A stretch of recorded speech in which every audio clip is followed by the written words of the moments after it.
ಬೆಂಗಳೂರಿನಲ್ಲಿ ಹೃದಯ ಸ್ಪರ್ಶ ಟ್ರಸ್ಟ್ ವತಿಯಿಂದ ಬೆಂಗಳೂರಿನ ಅಂಬೇಡ್ಕರ್ ಕ್ರೀಡಾಂಗಣದಲ್ಲಿ ಅಂತಾರಾಷ್ಟ್ರೀಯ ಪರಿಸರ ದಿನಾಚರಣೆಯ ಅಂಗವಾಗಿ ಗಿಡ ನೆಡುವ ಕಾರ್ಯಕ್ರಮವನ್ನು ಹಮ್ಮಿಕೊಳ್ಳಲಾಗಿತ್ತು. ರಾಜ್ಯ ಮಹಿಳಾ ಆಯೋಗದ ಅಧ್ಯಕ್ಷರಾದ ನಾಗಲಕ್ಷ್ಮಿ ಚೌಧರಿ ಗಿಡ ನೆಡುವ ಮೂಲಕ ಕಾರ್ಯಕ್ರಮಕ್ಕೆ ಚಾಲನೆ ನೀಡಿದರು. ಈ ಸಂದರ್ಭದಲ್ಲಿ ಮುಖ್ಯ ಅತಿಥಿಗಳಾಗಿ ಎಸ್ಐಟಿ ಡಿವೈಎಸ್ಪಿ ಎಲ್ವೈ ರಾಜೇಶ್ ರವರು ಆಗಮಿಸಿದ್ದರು. ಡಾಕ್ಟರ್ ಆರ್ ಸಂಧ್ಯಾ, ಡೀನ್ ಇಎಸ್ಐಸಿ ಹಾಸ್ಪಿಟಲ್, ಚರ್ಮರೋಗ ತಜ್ಞರಾದ ಡಾಕ್ಟರ್ ಗಿರೀಶ್, ಸಮಾಜ ಸೇವಕರಾದ ಎನ್ ವಿರೂಪಾಕ್ಷ, ಅಧ್ಯಕ್ಷರಾದ ಸುರೇಶ್, ಉದಯ ಟಿವಿ ರಾಜು, ಅನುವರ್ಧನ್ ಮತ್ತಿತರರು ಭಾಗವಹಿಸಿದ್ದರು. ಈ ಸಂದರ್ಭದಲ್ಲಿ ಪರಿಸರ ಮಾಲಿನ್ಯ ಕಾಪಾಡುವ ಹಾಗೂ ಗಿಡಮರಗಳನ್ನು ಬೆಳೆಸುವ ಕುರಿತು ಸಾರ್ವಜನಿಕರಿಗೆ ಅರಿವು ಮೂಡಿಸಲಾಯಿತು. ಭಾಳ ಖುಷಿಯಾಗುತ್ತೆ. ನಮ್ಮ ಯೂತ್ಸು, ನಮ್ಮ ಮಹಿಳೆಯರು ನಮ್ಮ ವಿಜಯನಗರ ವ್ಯಾಪ್ತಿಯಲ್ಲಿ ಇವತ್ತು ಗಿಡ ನೆಡುವಂಥ ಕೆಲಸವನ್ನು ಮಾಡಿ ಒಂದು ಮಾದರಿಯ ಸಂದೇಶವನ್ನು ಜನರಿಗೆ ಕಳಿಸ್ತಾ ಇದ್ದಾರೆ.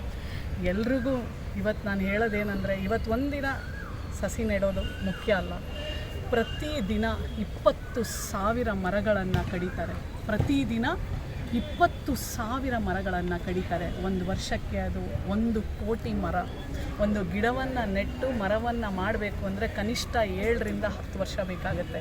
ಆದರೆ 20,000 ಮರನ ಒಂದೇ ದಿನಕ್ಕೆ ಕಡಿತಾ ಇದ್ದೀವಿ. ಇದನ್ನು ಯಾವುದಕ್ಕೆ ಅಂತಂದರೆ, ಇವತ್ತು ಟಿಶ್ಯೂ ಪೇಪರ್ ಯೂಸ್ ಮಾಡ್ತೀವಿ ಗೊತ್ತಾ ನಿಮಗೆ? ಟಿಶ್ಯೂ ಪೇಪರ್ ಸಲುವಾಗಿ 20,000 ಮರಗಳನ್ನು ಕಡಿತಾ ಇದ್ದೀವಿ ಅಂತಂದರೆ ಇದು ಎಂಥ ದುರದೃಷ್ಟಕರ ಅಂತ ಇವತ್ತು ಎಲ್ಲರಿಗೂ ಆ ಒಂದು ಮೆಸೇಜ್ ಹೋಗಬೇಕು. ಟಿಶ್ಯೂ ಪೇಪರ್ ಯೂಸ್ ಮಾಡೋದನ್ನು ನಿಲ್ಲಿಸಿ. ಅದರ ಬೇಡಿಕೆ ಕಡಿಮೆ ಆದರೆ ಟಿಶ್ಯೂ ಪೇಪರು ಮಾಡೋದು ಬಂದಾಗುತ್ತೆ. ಇತ್ತೀಚೆಗೆ 10-15 ವರ್ಷ ಹಿಂದೆಗಡೆ ನಮಗೆ ಆ ಸಂಸ್ಕೃತಿನೇ ಇರಲಿಲ್ಲ. ಟಿಶ್ಯೂ ಪೇಪರ್ ಯೂಸ್ ಮಾಡೋ ಸಂಸ್ಕೃತಿ ಇತ್ತ ನಮಗೆ ಇರಲಿಲ್ಲ. ಇವತ್ತು ಯಾಕೆ ಬೇಕು? ಅದು 20,000 ಮರ ಒಂದು ದಿನಕ್ಕೆ ಬಲಿ ಕೊಟ್ಟು ಟಿಶ್ಯೂ ಪೇಪರ್ ಯೂಸ್ ಮಾಡೋ ಅಂಥ ಅವಶ್ಯಕತೆ ನಮಗಿಲ್ಲ.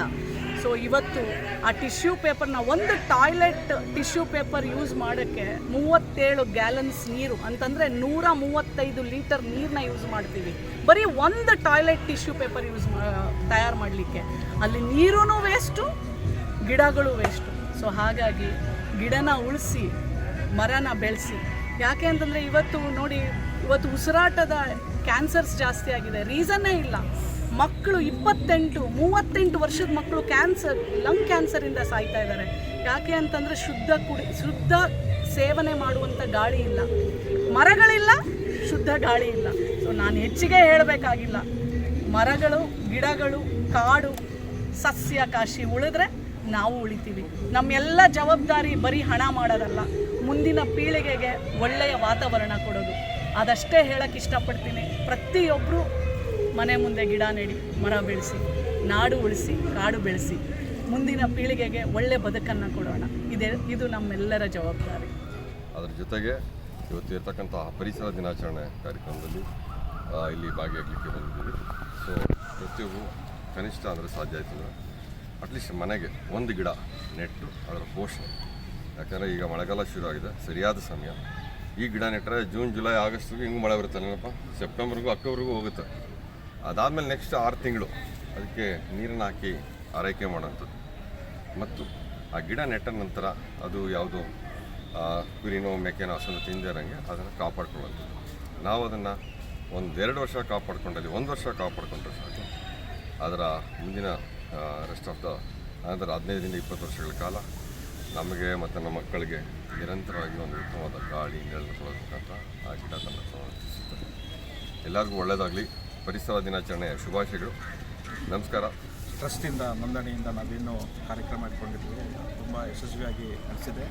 ಎಲ್ಲರಿಗೂ ಹೇಳೋದೇನಂತಂದರೆ, ಕಾಡು ಬೆಳೆಸಿ ನಾಡು ಉಳಿಸಿ ಅಂತ. ಇವತ್ತಿನ ದಿನದಲ್ಲಿ ಏನಾಗಿದೆ ಅಂತಂದರೆ, ಕಾಡು ಅನ್ನೋದು ನಶಿಸಿ ಹೋಗ್ತಾ ಇದೆ, ನಾಡು ಅನ್ನೋದು ಕೂಡ ಜಾಸ್ತಿ ಡೆವಲಪ್ ಆಗ್ತಾ ಇದೆ. ಆ ಡೆವಲಪ್ಮೆಂಟ್ ಆದರೂ ಕೂಡ ನಮಗೆ ತುಂಬ ಯಾವುದೇ ರೀತಿಯಾದಂತಹ ನೀರಿನ ಕೊರತೆ ಆಗಿರ್ಬೋದು. ಕಾಡು ಬೆಳೆಸಿದ್ರೆ ಈ ನೀರಿನ ಕೊರತೆ ಬರಲ್ಲ ಅಂತ ನನ್ನ ಅಭಿಪ್ರಾಯ. ಅಷ್ಟೇ ಅಲ್ಲದೆ ನಾವು ಇವತ್ತು ಸುಮಾರು 20 ಟನ್ನಷ್ಟು ಪ್ರತಿದಿನ 20,000 ಮರಗಳನ್ನು ಕಡಿತಾ ಇದ್ದೀವಿ. ಈ ಮರಗಳು ಕಡಿದಾಗ ಏನಾಗ್ತದೆ ಅಂತಂದರೆ, ನಮಗೆ ಸರಿಯಾದ ಟೈಮಲ್ಲಿ ಮಳೆ ಬರಲ್ಲ. ಮಳೆ ಬರಲಿಲ್ಲ ಅಂತಂದರೆ ಬೆಳೆನೂ ಆಗಲ್ಲ. ಬೆಳೆ ಆಗಲಿಲ್ಲ ಅಂದರೆ ನಮಗೆ ಕರೆಕ್ಟಾಗಿ ಆಹಾರ ಕೂಡ ಇರೋದಿಲ್ಲ. ಸೊ ಇಷ್ಟೆಲ್ಲ ನಾವು ಸೂಕ್ಷ್ಮವಾಗಿ ನಾವು ಮೊದಲಿನಿಂದಲೂ ತಿಳ್ಕೊಂಬಂದರೂ ಕೂಡ ಇವತ್ತೇನಿದೆ ನಮಗೆ ಡಿಫಾರೆಸ್ಟೇಷನ್ ಆಗ್ತಿದೆ ಹೊರತು ಕೂಡ ಫಾರೆಸ್ಟೇಷನ್ ಆಗ್ತಾಯಿಲ್ಲ. ಅಂದರೆ ಮರಗಳನ್ನು ಬೆಳೆಯೋ ಸಂಖ್ಯೆಗಳು ತುಂಬ ಆಗ್ತಾಯಿಲ್ಲ. ಆದ್ದರಿಂದ ಎಲ್ಲರಿಗೂ ಕೇಳ್ಕೊಳ್ಳೋದು ಏನಂತಂದರೆ, ಈ ಪ್ರತಿ ಜೂನ್ ಮತ್ತು ಜುಲೈ ಅಥವಾ ಆಗಸ್ಟ್ ನಮಗೇನು ಮಳೆಗಾಲ ಬರುತ್ತೆ ಆ ಬರುವ ನಾಲ್ಕು ಸಂಡೇ ಅಥವಾ ಭಾನುವಾರ ಅನ್ನು ನಾವು ಹಸಿರು ಭಾನುವಾರ ಅಂತ ಮಾಡಿಕೊಂಡು ಎಲ್ಲ ಪ್ರಜ್ಞಾವಂತರಾಗಿರ್ಬೋದು ಅಥವಾ ಎಲ್ಲ ನಾಗರಿಕರಾಗಿರ್ಬೋದು ಕೂಡ ಒಂದೊಂದು ಮರ ನೆಟ್ಟರೆ ನಮಗೆ ಇವತ್ತೇನು ನಾವು 20,000 ಮರ ಕಡಿತಾ ಇದ್ದೀವಿ ಆ ಮರನ ರಿಪ್ಲೇಸ್ಮೆಂಟ್ ಮಾಡಬೇಕು ಅನ್ನೋದು ನಮ್ಮ ಕಳಕಳಿ ವಿನಂತಿಯಾಗಿದೆ. ಇಷ್ಟೆಲ್ಲ ಸಹಕರಿಸ ಕೊಟ್ಟಂತಹ ಹೃದಯ ಸ್ಪರ್ಶಿ ಟ್ರಸ್ಟ್ ಆಗಿರ್ಬೋದು ಮತ್ತು DOSP ರಾಜೇಶ್ ಸರ್ ಆಗಿರ್ಬೋದು, ಆಮೇಲೆ ಉಮಾಶಂಕರ್ ಆಗಿರ್ಬೋದು, ನಾಗಲಕ್ಷ್ಮಿ ಚೌಧರಿ ಆಗಿರ್ಬೋದು ಮತ್ತು ನಮ್ಮ ಪೊಲ್ಯೂಷನ್ ಕಂಟ್ರೋಲ್ ಬೋರ್ಡ್ ಆದಂತಹ ಅಧಿಕಾರಿಗಳಾಗಿರ್ಬೋದು, ಎನ್ವೈರನ್ಮೆಂಟಲ್ಲೆಲ್ಲ ಯೋಗಾನಂದ್ ಆಗಿರ್ಬೋದು.